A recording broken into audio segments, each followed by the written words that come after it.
Kull, Exile of Atlantis, by Robert E. Howard. Narrated by Todd McLaren. Copyright 2006 by Robert E. Howard. This unabridged audiobook is published by arrangement with Random House and was produced in the year 2009 by Tantor Media Incorporated, which holds the copyright thereto. Introduction. Is it not passing brave to be a king, and ride in triumph through Persepolis? Christopher Marlowe, Tamburlaine, Part 1.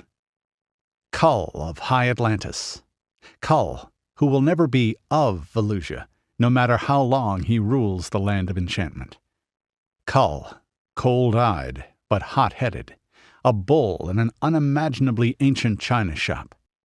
Kull, the thinking man's barbarian, and the barbarian is thinking man, for whom the surfaces of forbidden lakes and sorcerous mirrors are not barriers, but invitations. Kull, who opens Pandora's boxes like birthday gifts. Kull, who returns the stare of deep time, and dares the stare that leads up to perspectives high, chilly, and cosmic. The king who philosophizes with a broadsword and legislates with a battle-axe. The king who haunts us because he is himself so haunted. Kull, who is no mere way station en route to Conan, but an unforgettable destination in his own right. Like their hero, who is quotable whether expressing ominous amusement to the lake-dwellers of the Cat and the Skull as they close in with daggers, "This is a game I understand, ghosts," or an elegiac impulse as to the wizard Tuzun Thun. Yet is it not a pity that the beauty and glory of men should fade like smoke on the summer sea? The Kull stories can speak for themselves. But some readers might enjoy the Atlantean usurper even more if we spend a few pages situating him both within the grand overarching continuum that resulted from Robert E. Howard's talent for rewriting and pre-writing history, and within the Texas fictioneer's abbreviated but altogether astonishing career.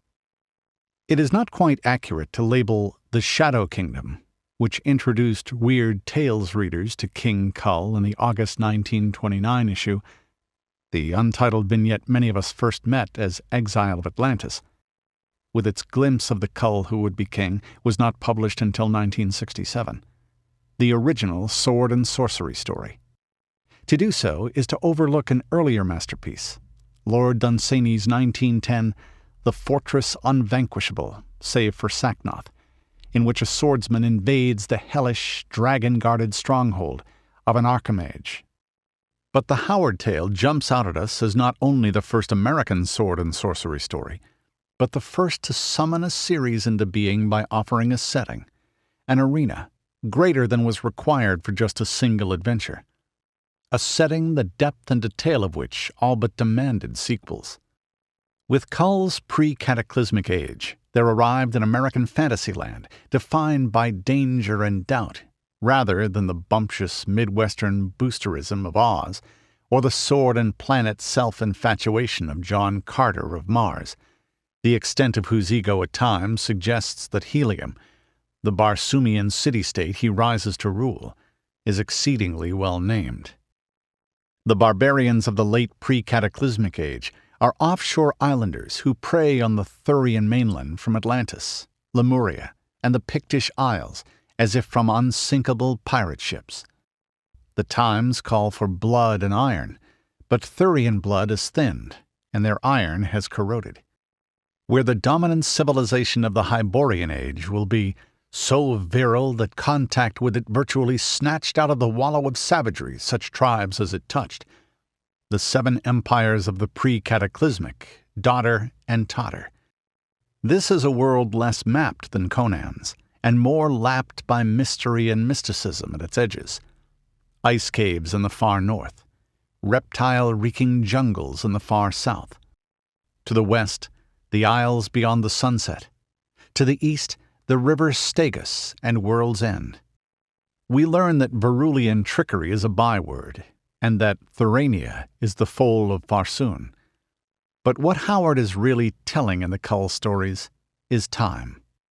Untold centuries, millennia, and eons of the stuff are told, and told tellingly as we sense history shading back into prehistory, kings dimming into chiefs, palaces into caves, nations into tribes, laws into taboos. The whole point to Thurian civilization is its stupefying continuity and longevity. At the very dawn of Pictish or Atlantean awareness, dusk had already draped the seven empires. Their relative opacity or obscurity, the fact that they are not readily identifiable as stand-ins or surrogate states as are Stygia for Egypt, Zingara for Spain, and Turan for the Ottoman Empire in the Conan series, draws us deeper into dreamland. Kull's project of rejuvenating Valusia is not so much foredoomed as afterdoomed by the Hyborian Age, an essay that Howard did not write until 1932, and it is important to keep in mind that the pre-cataclysmic age is unaware of being the pre-cataclysmic age, is unaware that the cataclysm is poised overhead throughout the series, a sword of Damocles forged from water and wind, lava and tremors. Or is it? Signs and portents like the death by drowning of the outlaw tribe of Tiger Valley, recalled by the Atlantean characters, or the casual reference to the flood in Swords of the Purple Kingdom are present. The Lake King has it almost right when he sees in Kull the first wave of the rising tide of savagery which shall overwhelm the world. And Kull himself asserts, "Someday the sea will flow over these hills." As early as Exile, long before Tuzun Thun's mirror reflects a future in which the restless green waves roar for many a fathom above the eternal hills of Atlantis, and strange savages roam the elder lands. Howard was well aware that a writer who avails himself of the name Atlantis gives away his ending, which is why he traveled back ages and ages in advance of that ending, the symbol of imperial overreach and the human jostling of the divine since Plato, to a joltingly flint-tipped and cave-sheltering beginning. And yes, the Atlantis of the Kull series is fiendishly difficult to reconcile with that of Howard's novellas, Skullface and The Moon of Skulls. So perhaps we should mutter something about the hobgoblin of little minds and leave off trying. At the start of his Conan years, Howard looked upon his Kull years not as a false start, but a foundation. He built the Phoenix on the Sword from "By this axe I rule," unsold and therefore for practical purposes untold, and built the pre-cataclysmic age into the backstory of the Hyborian Age, and the eyewitness account of Yag-Kosha, the long-lived, far-sighted being of the Tower of the Elephant. When Howard wrote of the Thurians in 1932 that Picts, Atlanteans, and Lemurians were their generals, their statesmen, often their kings, he had long since created in Kelkor just such a general, in Kanu just such a statesman, and in Kull just such a king. That same opening to the Hyborian Age adds to our knowledge by citing the wars between Valusia and Comoria, a realm nowhere mentioned in the actual Kull stories, as an implicit prelude to the conquests by which the Atlanteans founded a kingdom on the mainland. And, as Yag-Kosha tells it, the post-cataclysmic age was marked by an intensification of the wild wars and world-ancient feuds of the earlier period. The remnants of the Pictish and Atlanteans would go down to ruin, locked in bloody wars. We saw the Picts sink into abysmal savagery, the Atlanteans into apedom again. We saw Conan's people rise under a new name from the jungles of the apes that had been Atlanteans. Kull, who readily admits to an early childhood as a hairless ape roaming in the woods, one that could not speak the language of men, turns out to have been a sort of preview of coming subtractions for the Atlanteans after the cataclysm. The Kull stories wander far afield in time, but spatially seldom stray from Valusia, which is why Howard's tantalizing River Stegus, beyond the sunrise fragment, with its hot pursuit traversing whole kingdoms otherwise unexplored in the series, is so welcome. The continuity of circumstance that distinguishes Kull from Conan makes possible a recurring cast, a Howardian repertory company, the members of which include Kanu, an avuncular ambassador not just from Pictland, but from the mellowing and maturation that Kull cannot imagine undergoing himself. Kanu's barb in The Cat and the Skull. Naturally, I went first to the torture chamber since Tu was in charge. Tells us most of what we need to know about Tu, who despite his second-person familiar pronoun of a name has little tolerance for informality and upholds tradition all the more blindly and bureaucratically for having been born a plebeian. The chief counselor, who will brook no challenge to the state's law, is anticipated by Gorna in Exile of Atlantis, who will brook no challenge to the tribe's lore. When Gorna scolds Kull for skepticism, he voices the outlook that the outcast-to-be will struggle against throughout the series. What always was must always be. We are accustomed to Howard's Picts as the destroyers of a civilization at the end of the Hyborian Age, and the defiers of a civilization in the age of the Caesars. But in the Kull stories, we must adjust to Picts as defenders of the decrepit civilization to which they are allied. Those defenders are led by Brule the Spear Slayer, a study, years before Conan, of the Beyond the Black River dictum that a wolf is no less a wolf because he chooses or chances to run with the watchdogs. The power not behind but beside Kull's throne, he often functions as a reality principle in the series. Ever the Picts' fierce secret whisper brought Kull back from the realm of unreality in which he moved. In their 1987 overview of Howard's work, Mark A. Saraceni and Charles Hoffman illuminated the Kull stories with a perfect line from William Blake. The tigers of wrath are wiser than the horses of instruction.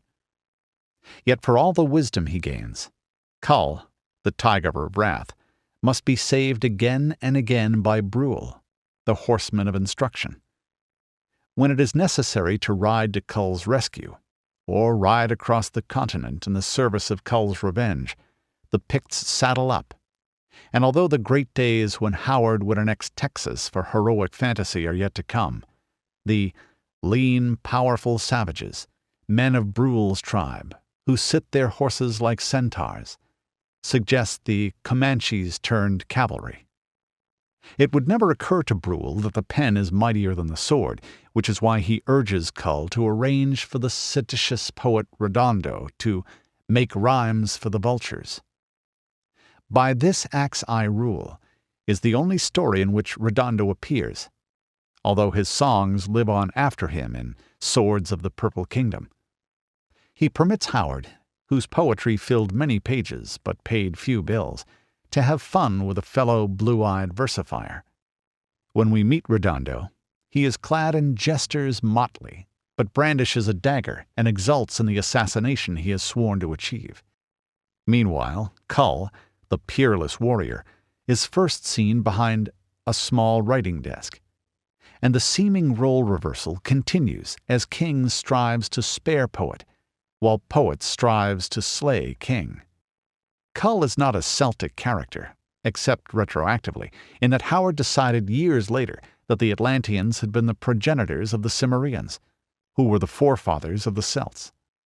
But the barbarian's reverence for the bard, even one as cracked and citified as Redondo, earns him honorary Celt status, and also a near-fatal wound when the poet pens him a deathly song in his unprotected side. In effect, one chink in Kull's armor has found another, and it is interesting to note this observation by his creator in a 1928 letter. Each time a man opens his heart, he breaks his armor and weakens his battle might. During the Kull years, Howard the Apprentice took over from Howard the Amateur. He was less market-minded than he would become, and the series exhibits not the precision-guided productivity of the later professional, but a purple and gold romanticism that is not uncommon in a writer barely into his 20s. Much less common are the distinctively Howardian black borders and gray backgrounds of all that purple and gold. Dreamy but not drowsy, melancholy but not morose, these stories are the work of a young man who never became very old at all.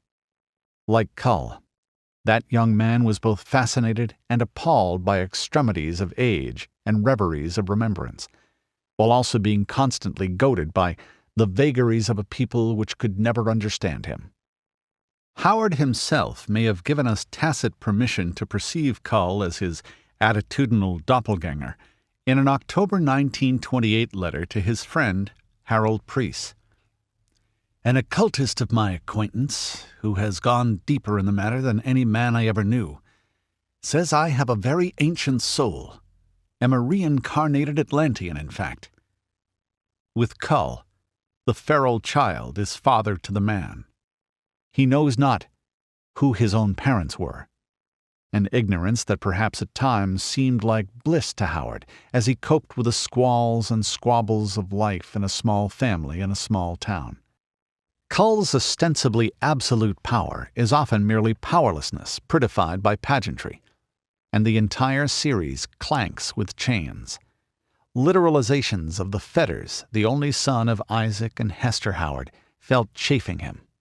From the heavy wooden chain, a peculiar thing which was particularly Atlantean in its manufacture, in which the Ayla of the Exile story awaits burning at the stake, to the chains of friendship, tribe, and tradition, broken in the Shadow Kingdom. The phantasmal Ialal proceeds with slow, silent footsteps, as if the chains of all the ages were upon those vague feet. And, as Kull unleashes his inner berserker on the serpent men, Howard tells us, but now some chain had broken in his soul.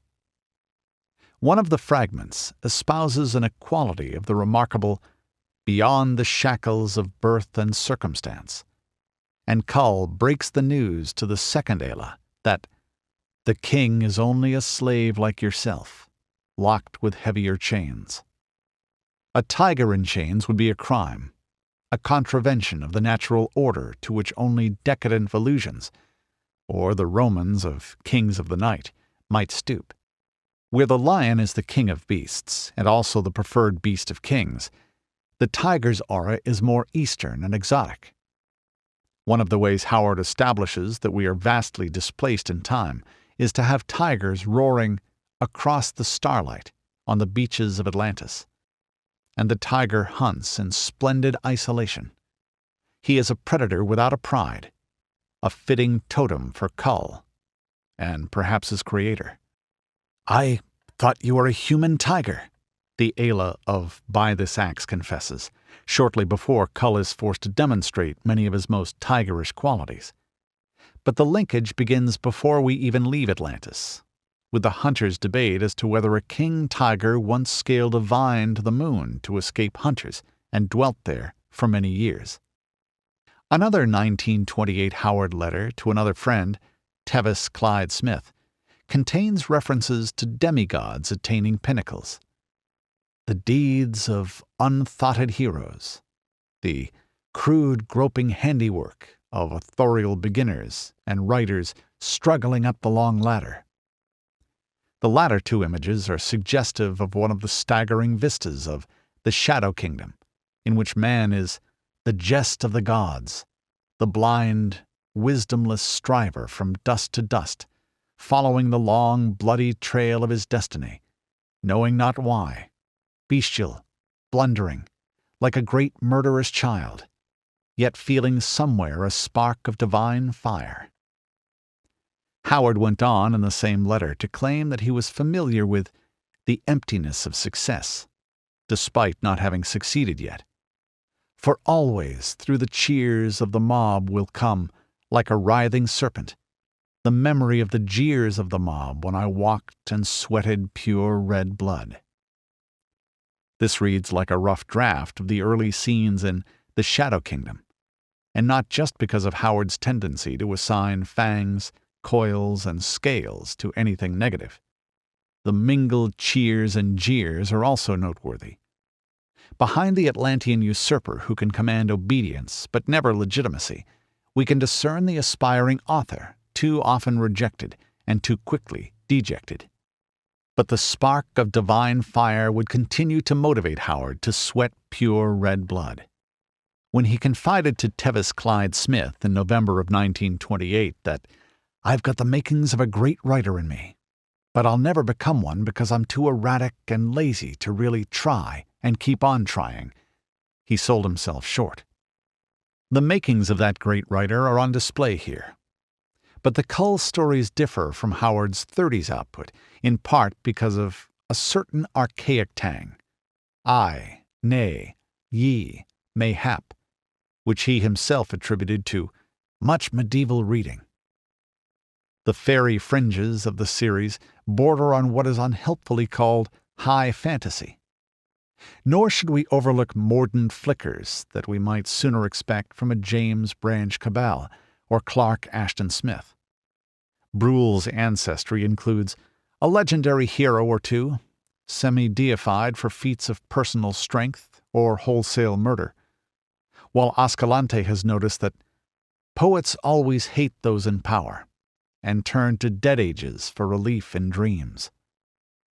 Howard's nomenclature is not yet the thing of cheerfully borrowed beauty it will become, although Volusia, with its hints of allusion and illusion, is perfect for a kingdom that is the Thurian continent's many-magicked heart of elderness, and Goron Borobalin and Renaro Alt Volante are convincingly aristocratic appellations. If it can seem as if the principal business of the late pre-cataclysmic age is preventing or punishing mixed marriages, Howard, who dreamed so much, certainly never dreamed that all of his Kull outtakes would be published and pored over. Willful but wild dependent, the women who plague Kull with their nuptial agendas are like unto little sisters, the creations of a bookish young man more comfortable grappling with the riddles of existence than with girls. The time for Valeria of the Red Brotherhood and Agnes de la Fere is not yet. Although the second Ayla shows promise, and more than just a single consonant separates the Delcarte of Swords of the Purple Kingdom from the Delcard of The Cat and the Skull. In a crisis, Howard even allows Delcarte to pounce as quickly and silently as a tigress. Delcarde and Delcarte have something of the flapper about them, and that is only appropriate, for the Kull series is a product not just of Howard's 20s, but the 20s, a decade that roared louder than all the tigers of Atlantis. The writing of these stories coincided with the exact moment, post-colonial but pre-imperial, in which American literature came into its own and became aware of itself, of the power of what had already been written, and the promise of what soon would be. At the risk of a fanciful comparison, the Atlantean usurper in his palace is as much an expression of this cultural quickening or kindling as is Jay Gatsby in his mansion. Furthermore, to say that The Shadow Kingdom is the first American sword and sorcery story is to mean much more than simply the first such story authored by an American. American concerns populate and animate much of the series. Conan will come down from the north, but Kull comes from the west, out of the sea, from a newer world, an island continent the mountains of which are upstart and outthrust, brutal and terrible with youth, even as Kull. An outcast, but also an outrider, the Atlantean's behavior often resembles that of an adolescent among the aged, or an American among Europeans, as Howard pits a straightforward man of the seas and the mountain against a race strangely and terribly wise with the mysticisms of antiquity. The palaces and the temples and the shrines of the City of Wonders speak to the new king as the Forum, the Parthenon, the Latin Quarter, and Westminster Abbey have spoken of unmatchable antiquity and atmospherics to so many sensitive Americans. While Kull's curriculum vitae, which includes stints as a pirate, an outlaw, a gladiator, and a mercenary, is not exactly that of an ingenue or innocent abroad, or even an Atlantean Yankee in what had been King Borna's court, it is worth noting that Mark Twain's impatient, innovative Hank Morgan, when first met, seems to move among the specters and shadows and dust and mold of a gray antiquity. The people of Camelot deem Morgan to be visiting from a far land of barbarians. So, after a great war that outdid even Twain in indicting hereditary monarchy, after America had recently crossed an ocean to intervene in a quarrel between at least 6 empires, how could the New World and the Old do anything but collide in the heroic fantasy of a young and alert American? The Old World reels down the road to ruin and forgetfulness.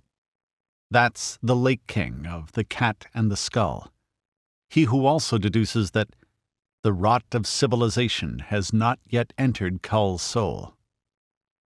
In the Atlanteans' Volusian experiences, as in the mythology of so many transatlantic encounters, instinct confronts intrigue, energy, ennui, and pragmatism, precedent.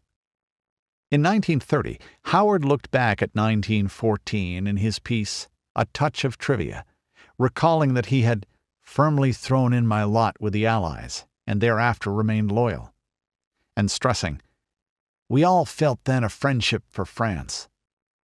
The City of Wonders is not necessarily the City of Lights, and the foreign soldiery, men of Mu and of Kau and of the hills of the east and the isles of the west, saviors of Volusia who walk with shoulders flung back and inspect Kull boldly and straightly, even as he inspects them, need not be seen as the American expeditionary force parading down the Champs-Élysées.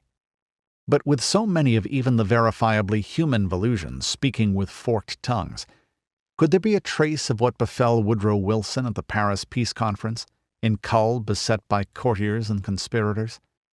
Had he lived and somehow been exposed to the Shadow Kingdom, Wilson, one of the preachiest presidents, might have nodded feelingly at Bruhl's description of the statecraft of the 7 empires as a mazy, monstrous thing, or recognized the European diplomacy that hoodwinked and hamstrung him in Howard's Masquerade, where men and women hid their real thoughts with a smooth mask.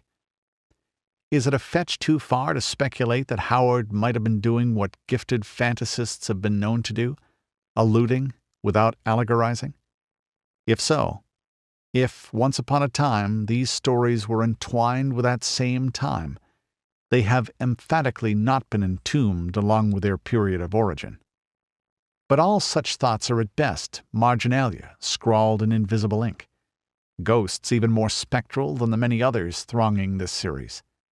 Shadow and shade are sometimes synonyms for ghost, and the rampant ghostliness of the Shadow Kingdom is made explicit by the title of its alter ego in Howard's semi-autobiographical novel, Post Oaks and Sandruffs, The Phantom Empire. Whether kingdom or empire, the tale can be approached as a ghost story in which a world of ghosts is disrupted, intruded upon, haunted by the occasional living man.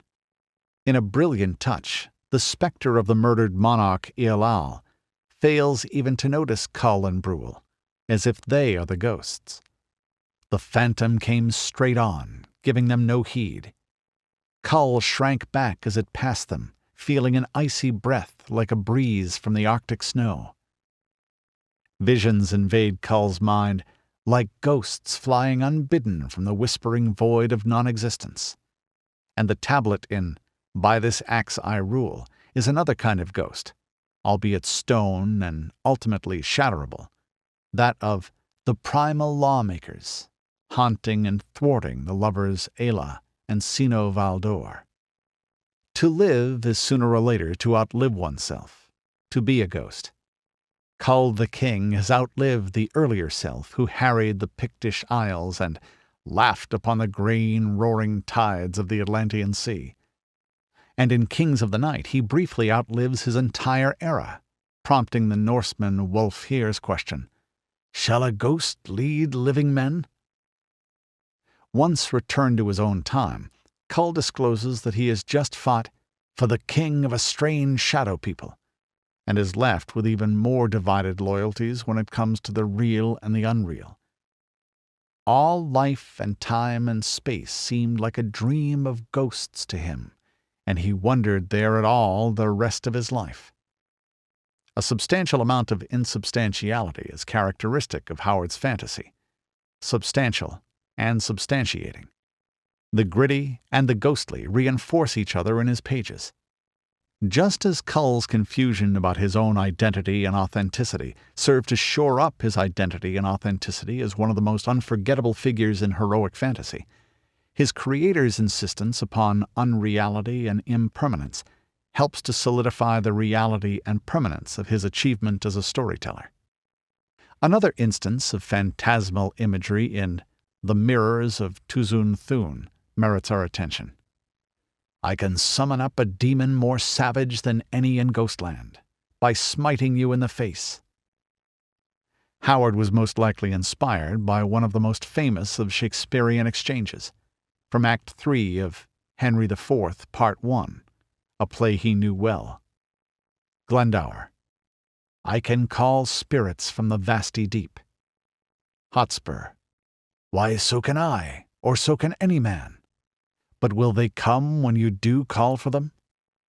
But it is a different play that haunts, if the reader will tolerate the overuse of that verb a final time, the Kull stories.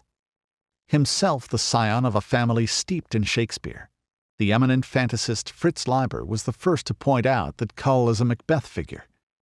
The Scottish usurper is to Duncan, as Kull is to Borna, and Macbeth's insight, once he has done murder, to don majesty in Act 3, Scene 1. To be thus is nothing, but to be safely thus, is even more valid for Kull, who has rather more than just the words of some weird sisters to worry about. Howard establishes a Macbethian mood for the series, with the first two sentences of his Exile story, in which the sun sets and a last crimson glory appears atop the snowy peaks like a crown of blood, where life for Macbeth is but a walking shadow, a poor player, that struts and frets his hour upon the stage and then is heard no more. Kull perceives Valusia as a kingdom of the shadows, ruled by phantoms who glided back and forth behind the painted curtains, mocking the feudal king who sat upon the throne, himself a shadow. Another presence in the stories is a fellow American as well as a fellow poet. Poe contributes epigraphs for The Mirrors of Tuzun Thun and Kings of the Night, and that passivity of his silence, a fable, may have provoked the hyperkineticism of The Screaming Skull of Silence. Howard was a superb writer in part because he was a superb reader. He stole from the best and then transcended the thefts by transmuting the swag. Kull's first words in his first Weird Tales appearance are, "The army is like a sword, and must not be allowed to rust." But Valusia's military might risk doing so in the ensuing stories, with the exception of the Picts and Red Slayers who accompany the king beyond the sunrise. We hear that Kull's reign got off to a martial start as he broke the back of a triple federation and smashed the marauding Grundarians. But we don't get to watch. When he declares, "My right hand is stronger to defend than all Grandar is to assail," the Grundarians display an ability to learn from experience, but disappoint us by backing down. It is essential that writers of epic and/or heroic fantasy develop some of the skills of war correspondents and military historians. And fortunately, Howard's breakthrough would come with the last story in this volume, Kings of the Night, which finally turns Kull loose on a battlefield, albeit in a fight and an age not his own. In a March 1930 letter to Tevis Clyde Smith, the Texan confided, "Kings was rather a new line for me, as I described a pitched battle. However, I think I handled it fairly well." He was still pleased in September of 1930. "Some ways this story is the best I ever wrote. Nothing very weird about it. But good battle stuff, if I do say so myself." So Kings is noteworthy not only for its summit conference between Kull and Bran Mak Morn, but because it gives Howard a bigger budget and thousands of extras to maneuver on the page, thereby making possible the epic Crusader and Conan-commanded clashes yet to be written. The hope here has been that newcomers to Kull or Howard will entertain the possibility that, like one of Tuzun Thun's mirrors, heroic fantasy can contain much more than just hard shallowness. At times, gigantic depths loom up, as with the Serpent Men, who have never been bettered despite all the alien and android fifth columns that followed, as a worst fear made cold flesh. Like our own reptilian underbrains, they have been here all along. But readers can entertain this, that, or the other thing at a later date. Now it is high time that they themselves were entertained, enthralled, even enchanted, and this book, in which the young Robert E. Howard finds his way to and through an old, old world, is equal to the task. Despite conspiracies, serpentine or Byzantine, despite all the ghosts and shadow of Kull's past and cataclysms to come, the pages that follow prove that it remains passing brave and surpassingly splendid to be a king and ride in triumph through the city of wonders. Steve Tompkins, 2006. Untitled Story. Previously published as Exile of Atlantis. The sun was setting. A last crimson glory filled the land and lay like a crown of blood on the snow-sprinkled peaks. The three men who watched the death of the day breathed deep the fragrance of the early wind, which stole up out of the distant forests, and then turned to a task more material. One of the men was cooking venison over a small fire, and this man, touching a finger to the smoking viand, tasted with the air of a connoisseur. "All ready, Kull. Gorna, let us eat." The speaker was young, little more than a boy. A tall, slim-waisted, broad-shouldered lad who moved with the easy grace of a leopard. Of his companions, one was an older man, a powerful, massively built, hairy man with an aggressive face. The other was a counterpart of the speaker, except for the fact that he was slightly larger, taller, a thought deeper of chest and broader of shoulder. He gave the impression, even more than the first youth, of dynamic speed concealed in long, smooth muscles. "Good," said he. "I am hungry." "When were you ever otherwise?" jeered the first speaker. "When I am fighting," Kull answered seriously. The other shot a quick glance at his friend as to fathom his inmost mind. He was not always sure of his friend. "And then you are blood-hungry," broke in the older man. "Amra, have done with your bantering and cut us food." Night began to fall. The stars blinked out. Over the shadowy hill country swept the dusk wind. Far off, a tiger roared suddenly. Gorna made an instinctive motion toward the flint-pointed spear which lay beside him. Kull turned his head, and a queer light flickered in his cold gray eyes. "The Striped Brothers hunt tonight," said he. "They worship the rising moon." Amra indicated the east, where a red radiance was becoming evident. "Why?" asked Kull. "The moon discovers them to their prey and their enemies."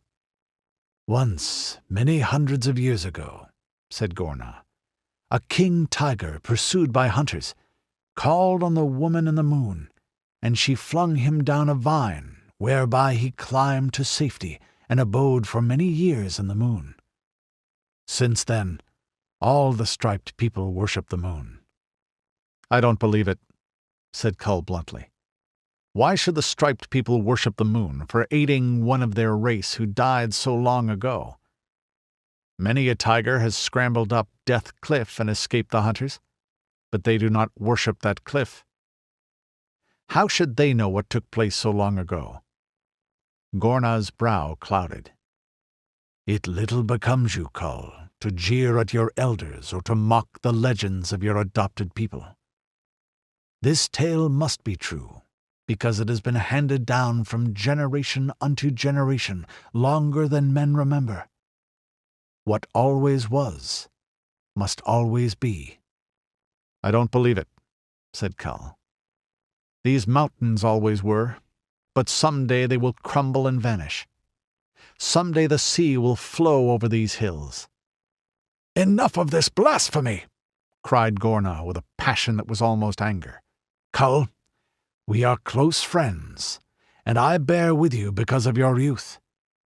But one thing you must learn: respect for tradition. You mock at the customs and ways of our people.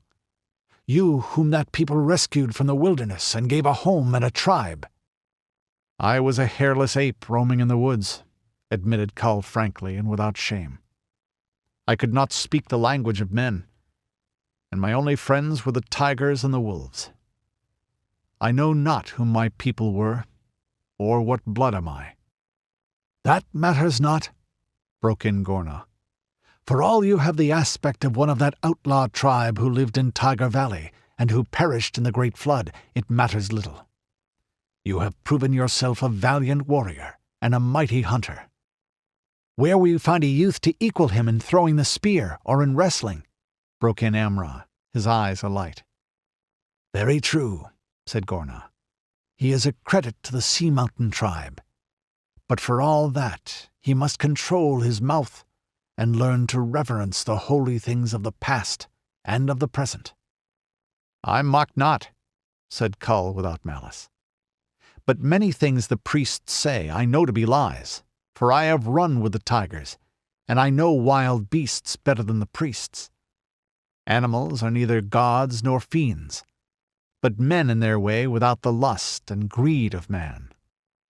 "More blasphemy!" cried Gorna angrily. "Man is Valka's mightiest creation." Amra broke in to change the subject. "I heard the coast drums beating early in the morning. There is war on the sea. Valusia fights the Lemurian pirates." "Evil luck to both," grunted Gorna. Kull's eyes flickered again. "Valusia, land of enchantment. Some day I will see the great city of wonder." "Evil the day that you do," snarled Gorna. "You will be loaded with chains, with the doom of torture and death hanging over you. No man of our race sees the great city save as a slave." "Evil luck attend her," muttered Amra. "Black luck and a red doom," exclaimed Gorna, shaking his fist toward the east. "For each drop of spilt Atlantean blood, for each slave toiling in their cursed galleys, may a black blight rest on Valusia and all the 7 empires." Amra, fired, leapt lithely to his feet and repeated part of the curse. Kull cut himself another slice of cooked meat. "I have fought the Valusians," said he, "and they were bravely arrayed, but not hard to kill.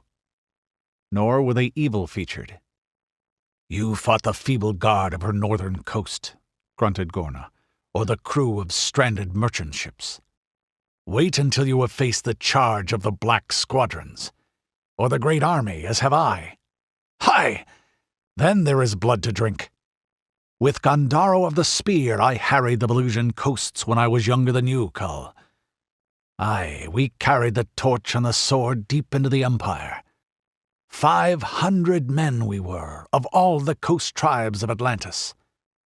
4 of us returned. Outside the village of Hawks, which we burned and sacked, the call of the Black Squadron smote us.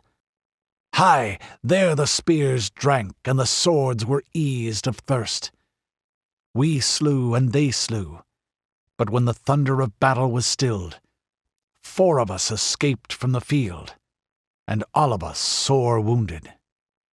"Ascalante tells me," pursued Kull, "that the walls about the Crystal City are 10 times the height of a tall man, that the gleam of gold and silver would dazzle the eyes, and the women who throng the streets or lean from their windows are robed in strange, smooth robes that rustle and sheen."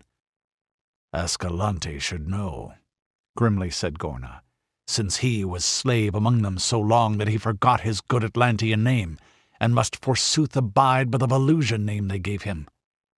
"He escaped," commented Amra. "Aye. But for every slave that escapes the clutches of the 7 empires, 7 are rotting in dungeons and dying each day. For it was not meant for an Atlantean to bide as a slave. We have been enemies to the 7 empires since the dawn of time, mused Amra. And will be until the world crashes, said Gorna with a savage satisfaction. For Atlantis, thank Valka, is the foe of all men. Amra rose, taking his spear, and prepared to stand watch. The other 2 lay down on the sward and dropped to sleep. Of what did Gorna dream? Battle, perhaps, or the thunder of buffalo, or a girl of the caves.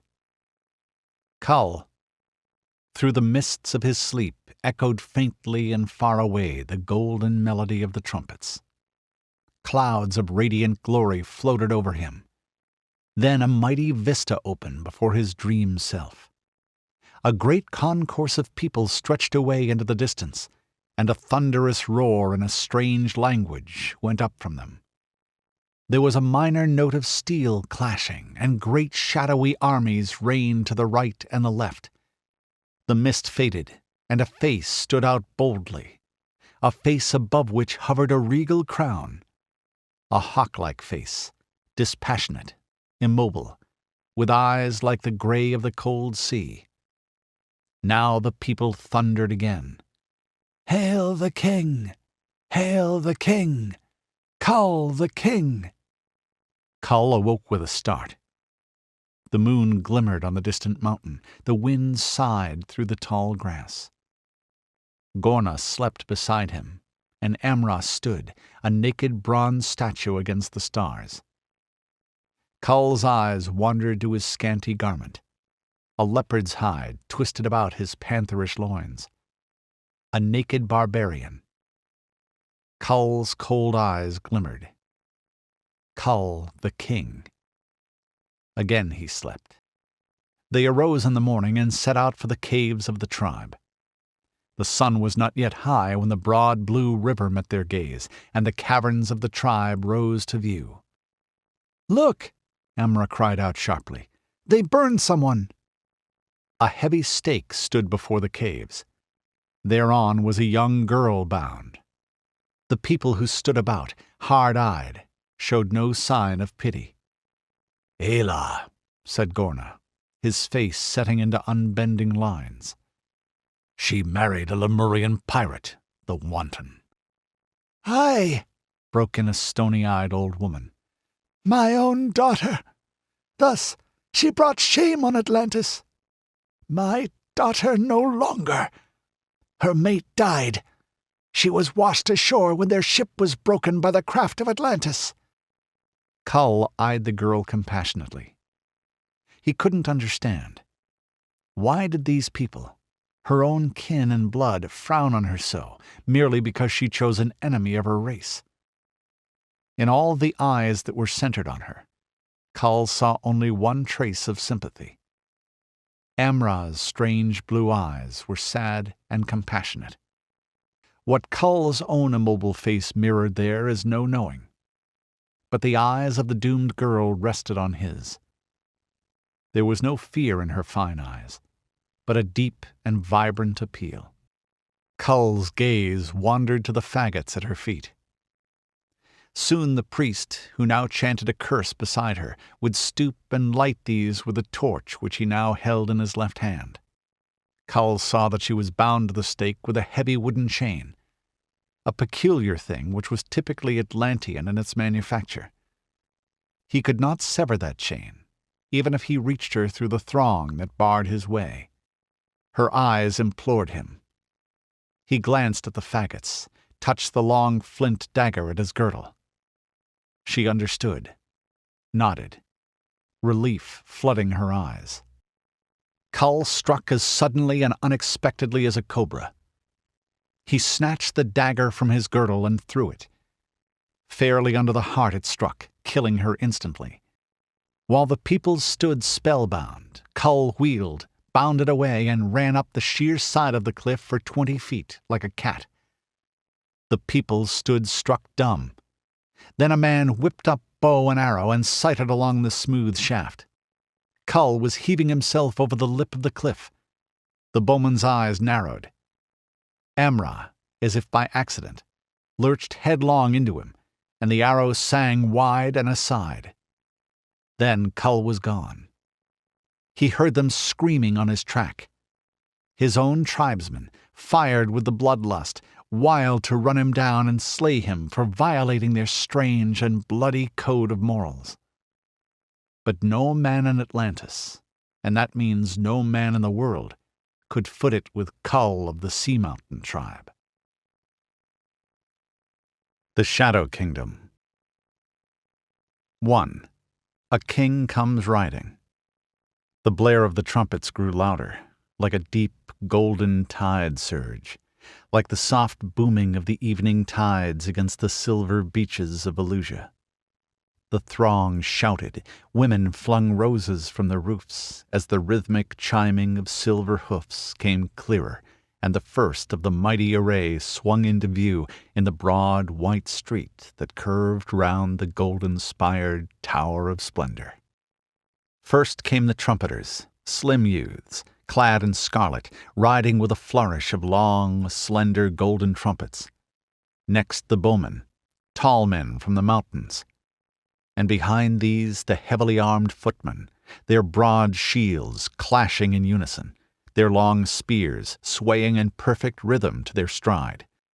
Behind them came the mightiest soldiery in all the world, the Red Slayers, horsemen, splendidly mounted, armed in red from helmet to spur. Proudly they sat their steeds, looking neither to right nor to left, but aware of the shouting for all that. Like bronze statues they were, and there was never a waver in the forest of spears that reared above them. Behind those proud and terrible ranks came the motley files of the mercenaries, fierce, wild-looking warriors, men of Mu and of Ka-U, and of the hills of the east and the isles of the west. They bore spears and heavy swords, and a compact group that marched somewhat apart were the bowmen of Lemuria.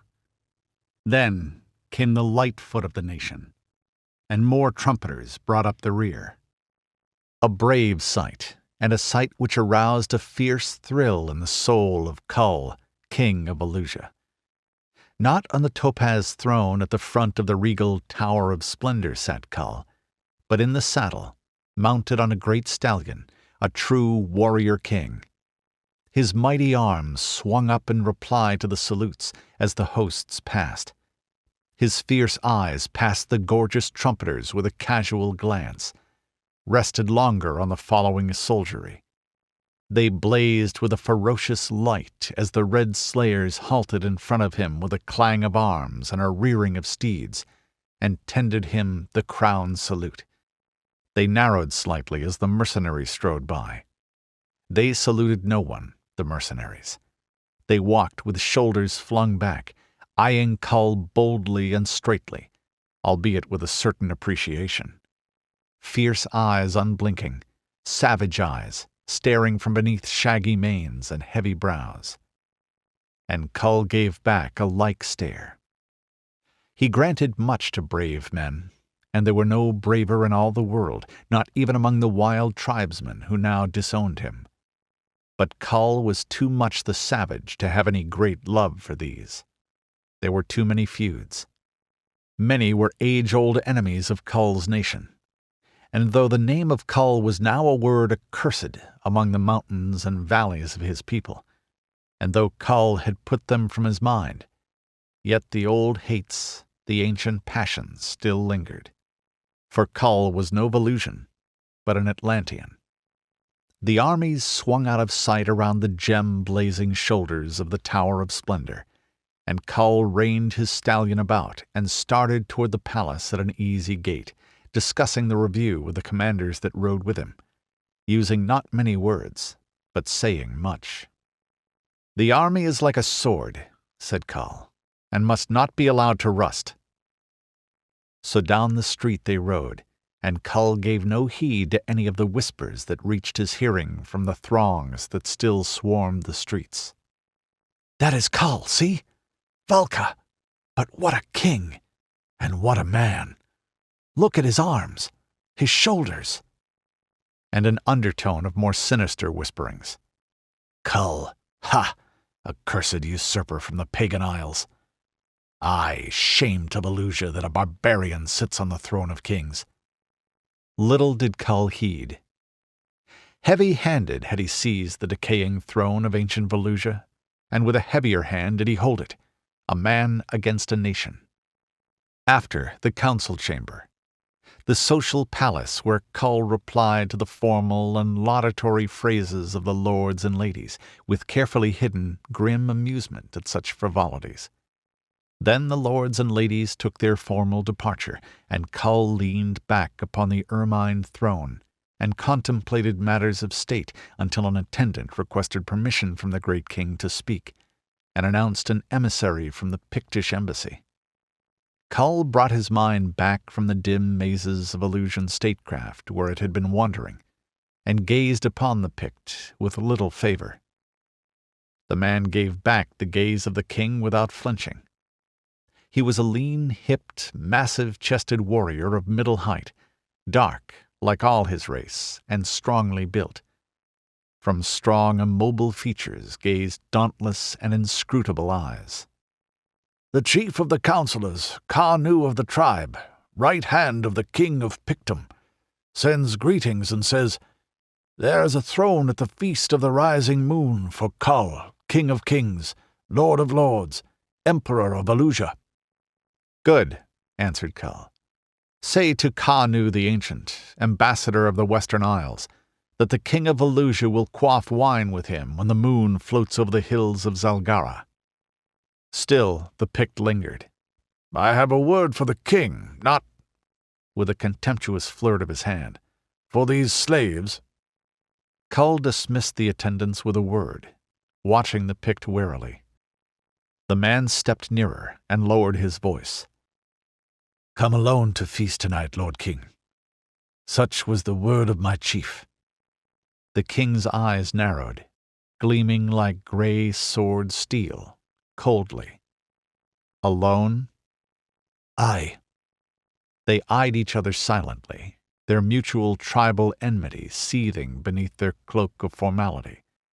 Their mouths spoke the cultured speech, the conventional court phrases of a highly polished race, a race not their own, but from their eyes gleamed the primal traditions of the elemental savage. Kull might be the king of Valusia, and the Pict might be an emissary to the courts, but there in the throne hall of kings, two tribesmen glowered at each other, fierce and wary, while ghosts of wild wars and world-ancient feuds whispered to each. To the king was the advantage, and he enjoyed it to its fullest extent. Jaw resting on hand, he eyed the Pict, who stood like an image of bronze, head flung back, eyes unflinching. Across Kull's lips stole a smile that was more a sneer. "And so I am to come alone."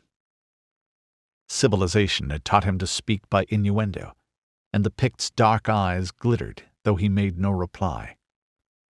"How am I to know that you come from Kanu?" "I have spoken," was the sullen response. "And when did a Pict speak truth?" sneered Kull, fully aware that the Picts never lied, but using this means to enrage the man. "I see your plan, king," the Pict answered imperturbably. "You wish to anger me. By Valka, you need go no further. I am angry enough.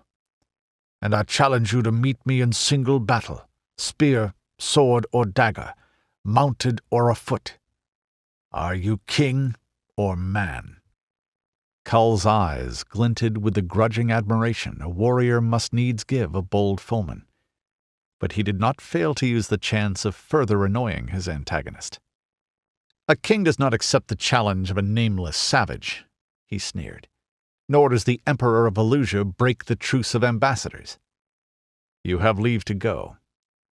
Say to Kanu, I will come alone." The Pict's eyes flashed murderously. He fairly shook in the grasp of the primitive bloodlust, Then, turning his back squarely upon the king of Elusia, he strode across the hall of society and vanished through the great door. Again Kull leaned back upon the ermined throne and meditated. So the chief of the council of Picts wished him to come alone. But for what reason? Treachery? Grimly, Kull touched the hilt of his great sword, but scarcely. The Picts valued too greatly the alliance with Velusia to break it for any feudal reason. Kull might be a warrior of Atlantis and hereditary enemy of all Picts, but too, he was king of Velusia, the most potent ally of the men of the West. Kull reflected long upon the strange state of affairs that made him ally of ancient foes and foe of ancient friends. He rose and paced restlessly across the hall with the quick, noiseless tread of a lion. Chains of friendship, tribe, and tradition had he broken to satisfy his ambition.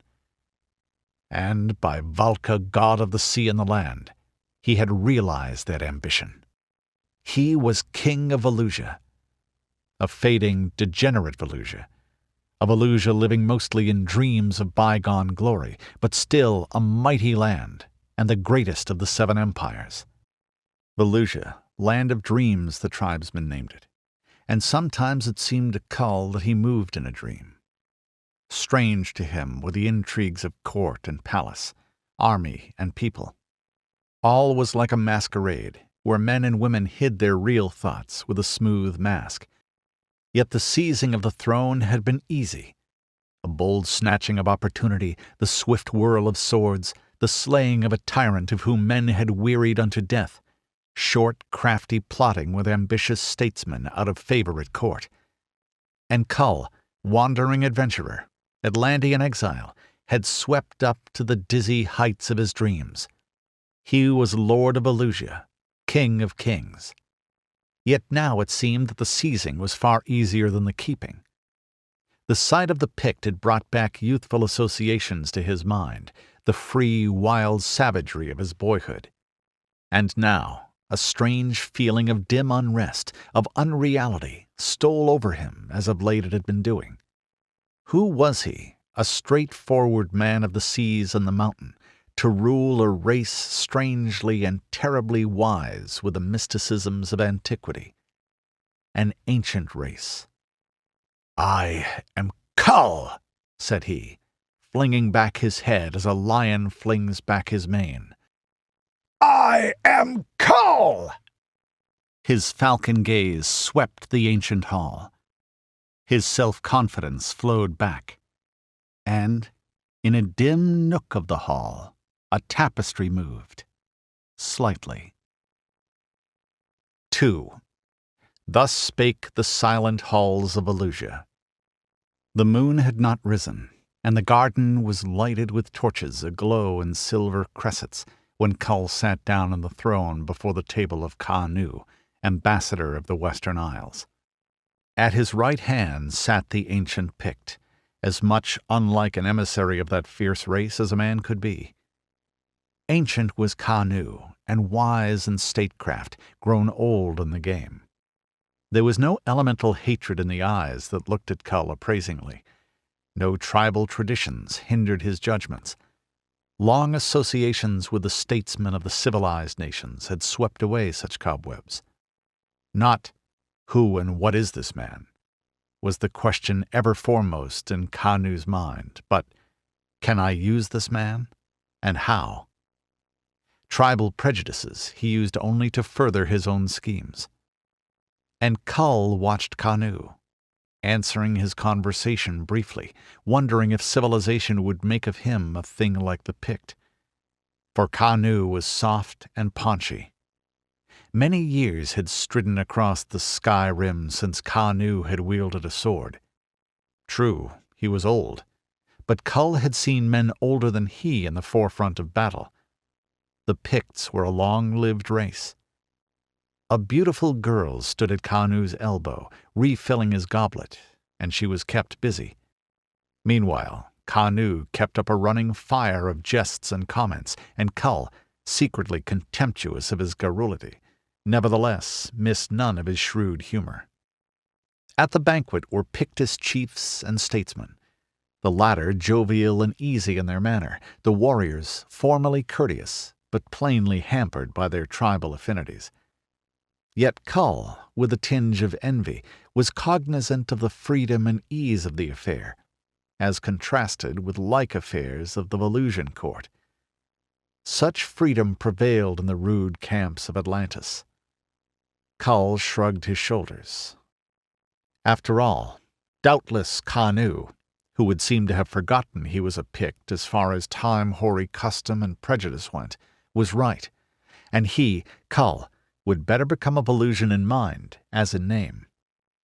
At last, when the moon had reached her zenith, Kanu, having eaten and drunk as much as any 3 men there, leaned back upon his divan with a comfortable sigh and said, "Now get you gone, friends, for the king and I would converse on such matters as concerns not children. Yes, you too, my pretty. Yet first let me kiss those ruby lips. So, now dance away, my rosebloom." Kanu's eyes twinkled above his white beard as he surveyed Kull, who sat erect, grim and uncompromising. "You are thinking, Kull," said the old statesman suddenly, "that Kanu was a useless old reprobate, fit for nothing except to guzzle wine and kiss wenches." In fact, this remark was so much in line with his actual thoughts, and so plainly put, that Kull was rather startled, though he gave no sign. Kanu gurgled, and his paunch shook with his mirth. "Wine is red, and women are soft," he remarked tolerantly. "But, think not old Kanu allows either to interfere with business." Again he laughed, and Kull moved restlessly. This seemed much like being made sport of, and the king's scintillant eyes began to glow with a feline light. Kanu reached for the wine pitcher, filled his beaker, and glanced questioningly at Kull, who shook his head irritably. "Aye," said Kanu equably, "it takes an old head to stand strong drink. I am growing old, Kull, so why should you young men begrudge me such pleasures as we oldsters must find? Ah me, I grow ancient and withered, friendless and cheerless." But his looks and expressions failed far of bearing out his words. His rubicund countenance fairly glowed, and his eyes sparkled, so that his white beard seemed incongruous. Indeed, he looked remarkably elfin, reflected Kull, who felt vaguely resentful.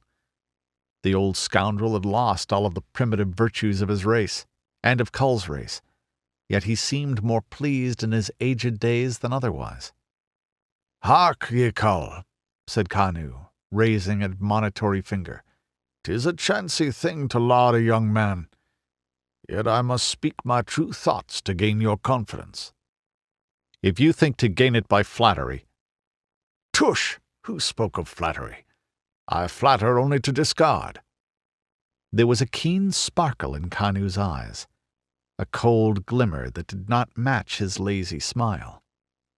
He knew men, and he knew that to gain his end he must smite straight with this tigerish barbarian, who, like a wolf scenting a snare, would scent out unerringly any falseness in the skein of his word-web.